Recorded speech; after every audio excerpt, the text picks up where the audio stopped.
Cloudcast Media.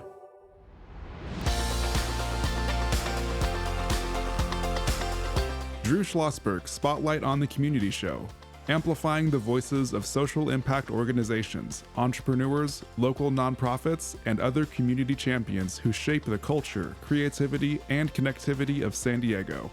Brought to you by Mission Fed Credit Union, bringing good things to San Diego for over 60 years. Learn more about what is good for you and good for all by visiting www.missionfed.com.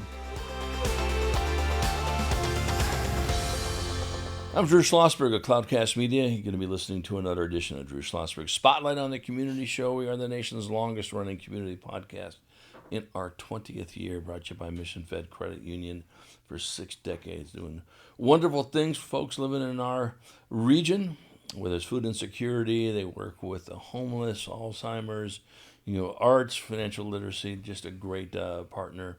So good to have back in the studio our friends from Right Above Disability, Allie Sarnataro.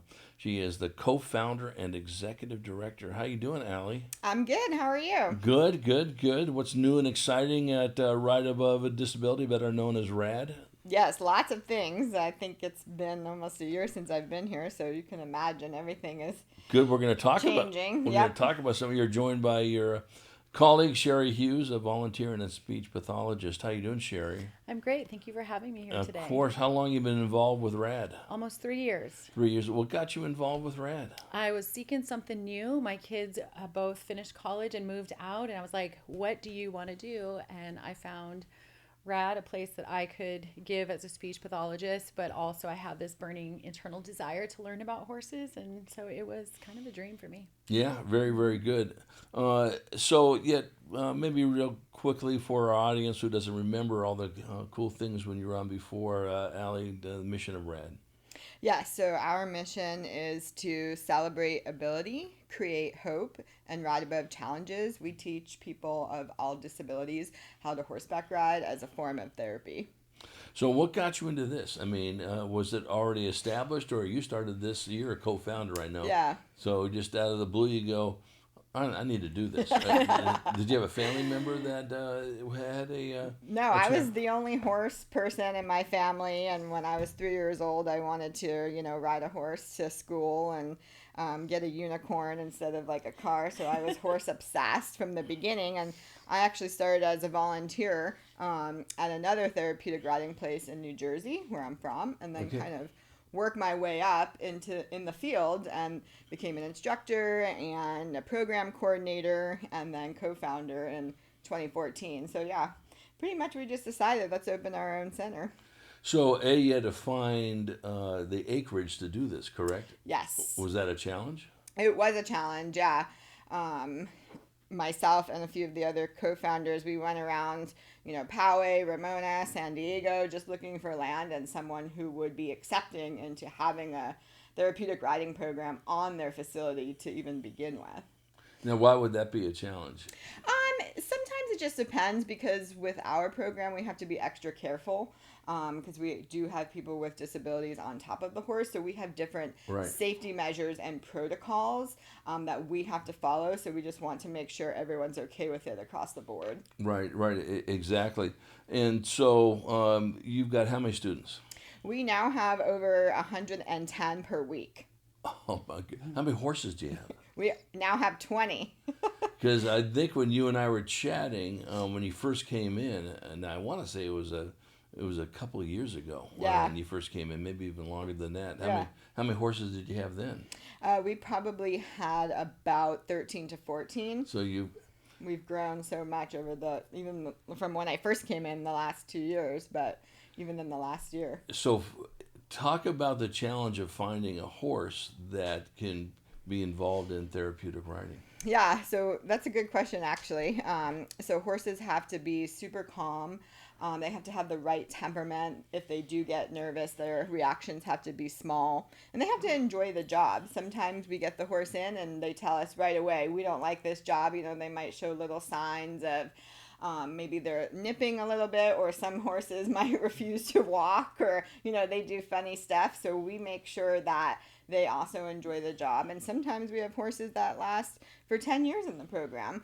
So each one is different, but it is a trial period. Each horse usually goes on a 30 to 90-day trial before they even make it officially into the program. And even so, we're continually training them and working with them every day. Right. So Sheri, did you work with many horses until you got involved with RAD, as in zero? Zero, pretty much. I did start exploring trail riding when I was on vacation. Okay. But I did get a little bored of that because you don't have a lot of control, but I did enjoy it. So I learned everything I know at RAD. So talk about it from a speech pathologist standpoint. How does the relationship with the student and the horse and what you do mesh together? Thanks for asking me that, because I do come from a clinical background. I work in public schools and private practice. And when I first started going out to RAD and seeing actually some of the student clients that I used to work with there, but seeing kids outside of a clinical setting and being outside with the horses was really eye-opening, to be able to use their skills, see them communicate in a different way. And it just kind of opened my eyes and gave me something new to look at as a speech path, like from that perspective of what you can do outside of walls. Right. So what was the most amazing thing that surprised you about, obviously you're trained as a speech pathologist, but now with this horse and the student and the outdoors and God knows whatever else is floating around, what did they do better outside the walls that they couldn't have done, if they didn't have this horse with them? I think it's the joy of it. Got Now, it. I like to say as a clinician, I brought joy into my practice, but in the natural setting where the kids and adults are riding and they're happy to be there, and you're practicing communication and social interaction in such a natural way, it just comes easier. I can't tell you how many times the word joy has come up in the last several months on my shows. We did a whole special show on, how this woman overcame cancer because she got in a joyful situation. And everything that does for you, with the physical aspect of it and the mental and so forth. Yeah. But that, I think if I'm going to say, at least with my Spotlight in the Community podcast, the word of the year so far has been joy. Wow. It must have been the 8th time this Yeah. has come up with that aspect, and obviously from, sort of a scientific and a healing aspect. So with these students, the one that you are dealing with, you, Sheri, the ones certainly that are involved with RAD, talk about some of the speech challenges they have. Is it all across the spectrum? It is, because we have some riders there who are Nonverbal? non-speaking, Right. and so they may use gestures or pictures, and that's something that Allie and I have been working on, is ways that we can bring other types of alternative communication means to RAD. Some students are very verbal, however, it could be really challenging No filter. socially. Yeah, no filter is one. But just even using their language, I was actually, a good example was even coming here today. It's not something I like to do. And just knowing, like, I can speak, but there are times when it could be really stressful or you have more anxiety. And so your speech becomes, or your communication can become very limited. So it's like, how can we create this environment where our riders trust us, or trusting the horse as the place that they can increase their communication? Right, exactly. We're chatting with Sheri Hughes. She's a volunteer and a speech pathologist with Right Above Disability, joined by Allie Sarnataro, co-founder and executive director of the organization. I'm Drew Schlosberg of Cloudcast Media, listening to another edition of Drew Schlosberg Spotlight on the Community Show. We are the nation's longest running community podcast in our 20th year, brought to you by Mission Fed Credit Union. Yeah, I know, it's been wonderful. We were going to have Parker on the show here, but we'll catch him in another date in this aspect. We love to have your students on. And, Yeah, absolutely. And I think they enjoy it. I get as much as kick as watching their parents that are sitting in the studio, as well. And what comes across when you bring your students in is, man, their confidence level, Right. thanks to what you guys have done. Talk about that from your standpoint. How they're now they got to take care of the horse. It's their responsibility.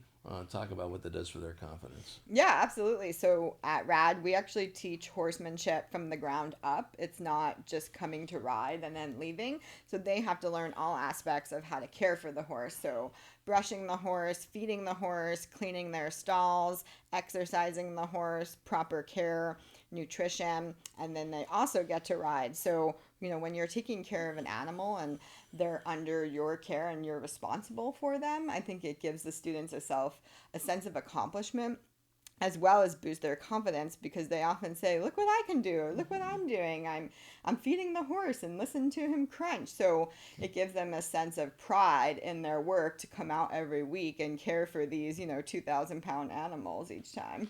Yeah, and that's a good point you bring up. I mean, it's not like you're sitting there working with a Chihuahua. I mean, these are these are pretty big animals. Yes. Yeah. When we come back from break, Sheri, I want to talk a little bit more about that on the speech aspect of it, and how do the students communicate with the horses? Some are nonverbal, so they got to do gestures or in that aspect of it. Always want to save time to see what our listeners can do to support, whether it's volunteerism, whether it's donations.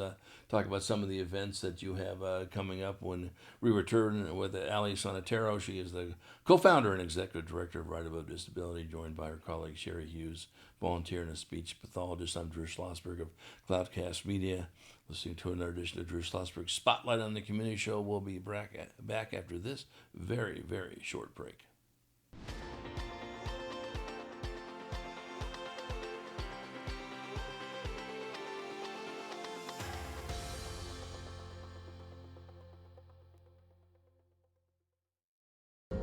When you do your banking with Mission Fed, you get great rates on auto and home loans. That's good for you, but something good also happens for a lot of other people. We're not for profit, so we put money back into the community to help lots of great nonprofits to keep San Diego strong. So you're not just getting something good, you're doing something good. Come to Mission Fed. It's banking that's good for all. Brand amplification is the DNA of Cloudcast Media, and our code is the powerful blending of sound, voice, and storytelling to lift local brands and their communities. Whether it is our Brandcast, Schoolcast, or Causecast platforms, the unifying ethos is all about this community, the one you call home. If you dare to dream and want to explore the brand amplification of Cloudcast, a national leader in local podcasting and other Winfluence strategies, please visit us at cloudcast.us.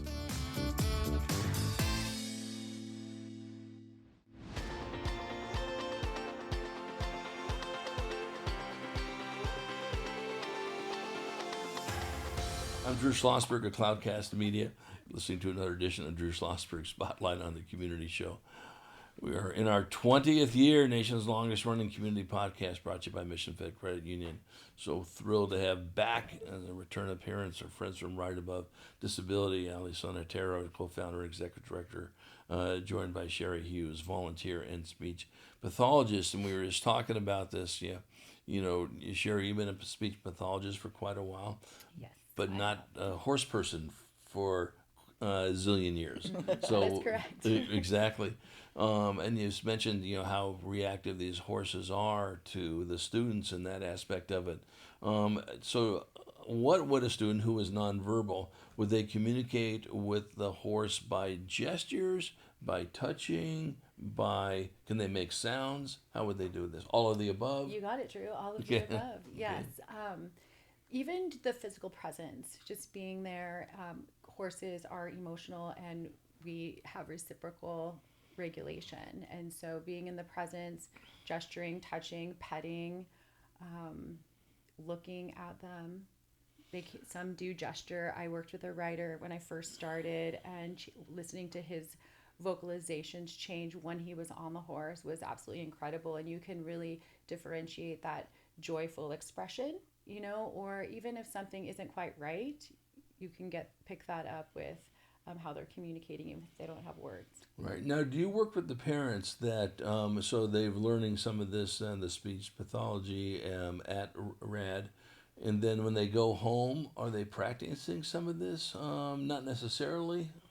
They could be. Yeah. Yeah, I'm not doing like direct speech therapy Right. sessions at Gotcha. RAD. Right. But it's just kind of a bonus. But I Sure. am, with the communication work that Allie and I have been partnering on, we are starting to learn more and bringing in more communication opportunities with families. I had a family yesterday actually talk about how they can add specific icons to their augmentative communication device that are related to therapeutic writing. So that'll be really nice to be able to use.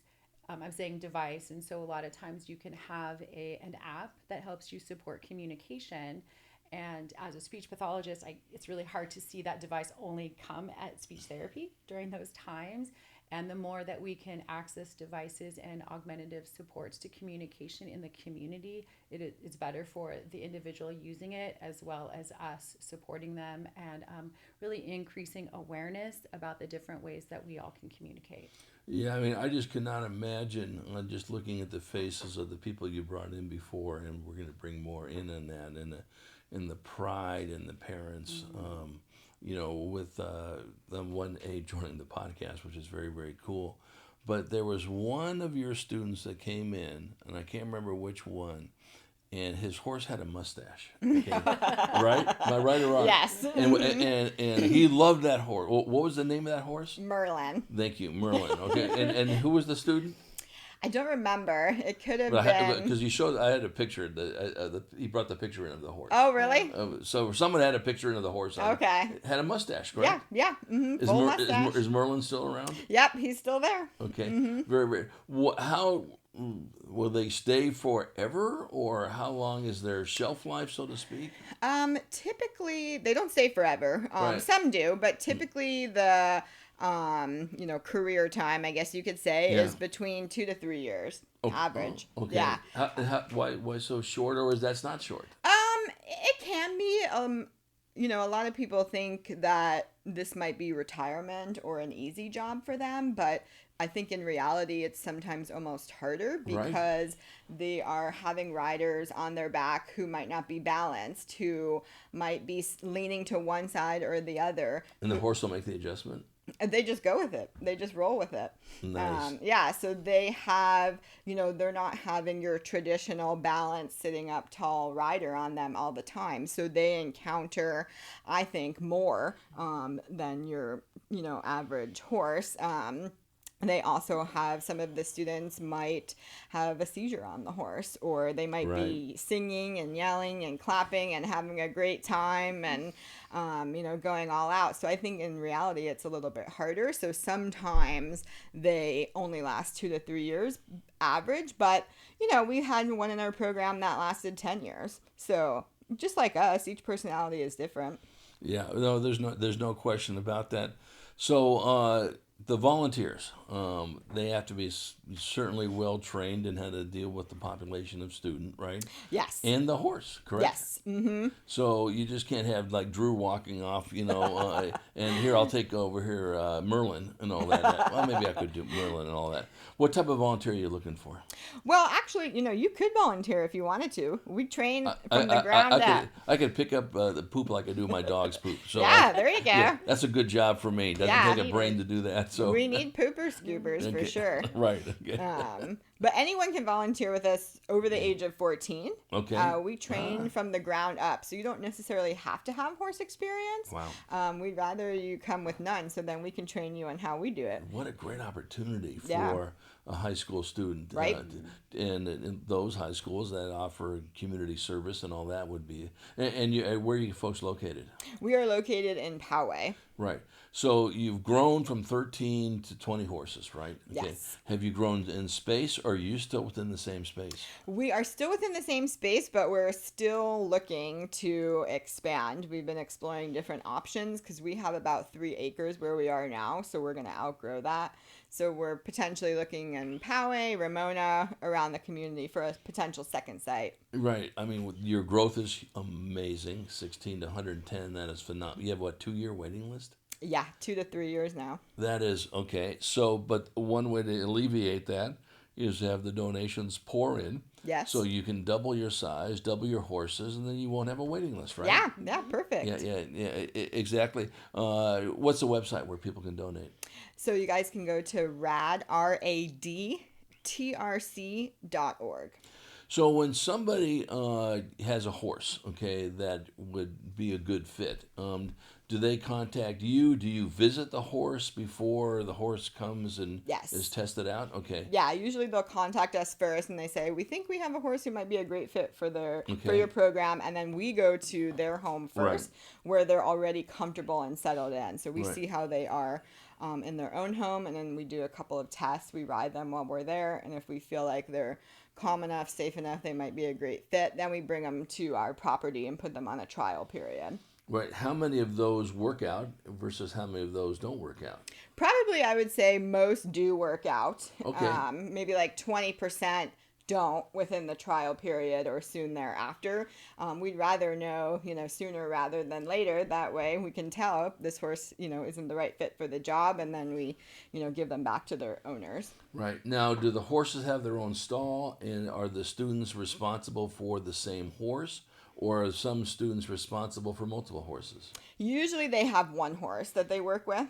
Gotcha. Yeah, so we try and keep the horse the same for consistency purposes. Right. And then they do all live in their own individual stalls, but we have like a big pasture on the property where they can go out and run and play together and stuff too. Right. Do the horses get along? Sometimes, yes. Okay, all right. Just like humans, Just I like guess. humans, yep. Some we put together and some we're like, no, don't put these two together. Right, but they'll still be out there. Yeah. I just find it fascinating. Are there a lot of people that have horses that can donate, or not really that many?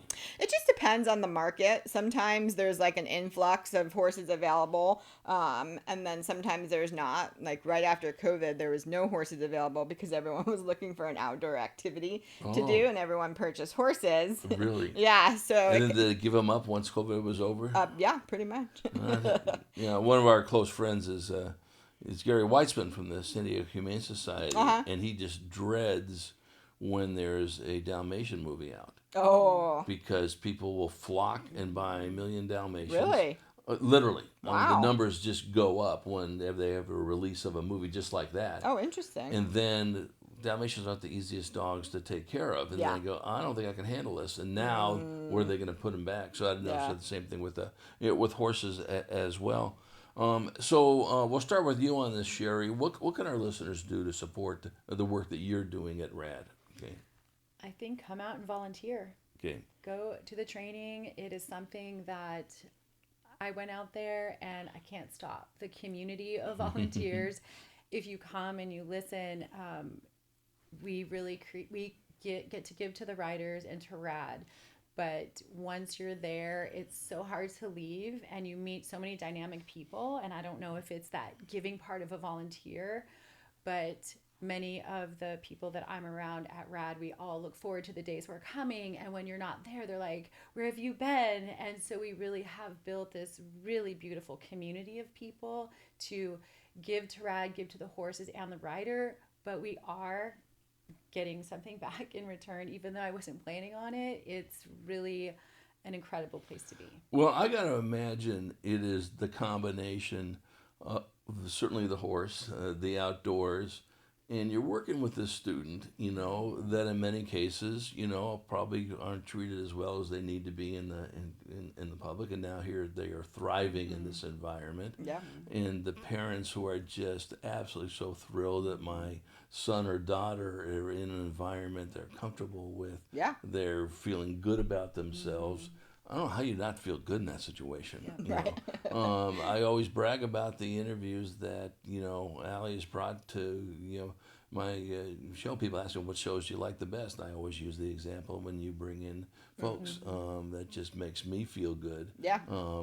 In this aspect of it, Allie, any events you have coming up? You should do something in Ramona, didn't you? An annual event or somewhere? You did it in a barn or what? Yeah, we did it at our barn in our barn dance. We just had it in May, actually.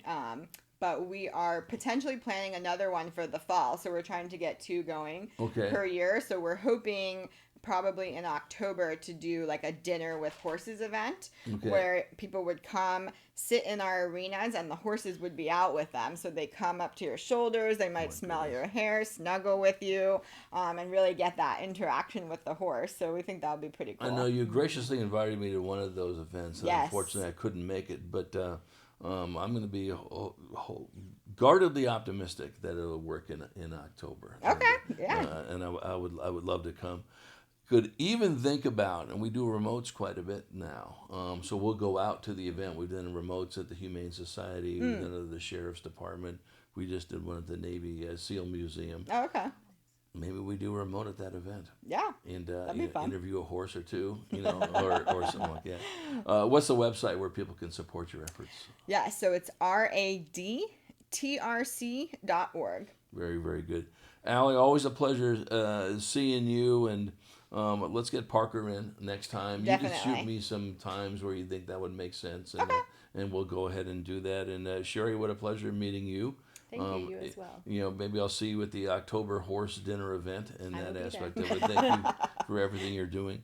And to our listeners, you've been listening to another edition of Drew Schlosberg Spotlight on the Community Show, nation's longest running community podcast in our 20th year, brought to you by Mission Fed Credit Union, 6 decades of doing great things for people living in our region. And to our audience, we hope you enjoyed the interview. You've been listening to an episode of Drew Schlosberg's Spotlight on the Community Show, amplifying the voices of social impact organizations, entrepreneurs, local nonprofits, and other community champions who shape the culture, creativity, and connectivity of San Diego community. Brought to you by Mission Fed Credit Union, bringing good things to San Diego for over 60 years. Learn more about what is good for you and good for all by visiting www.missionfed.com.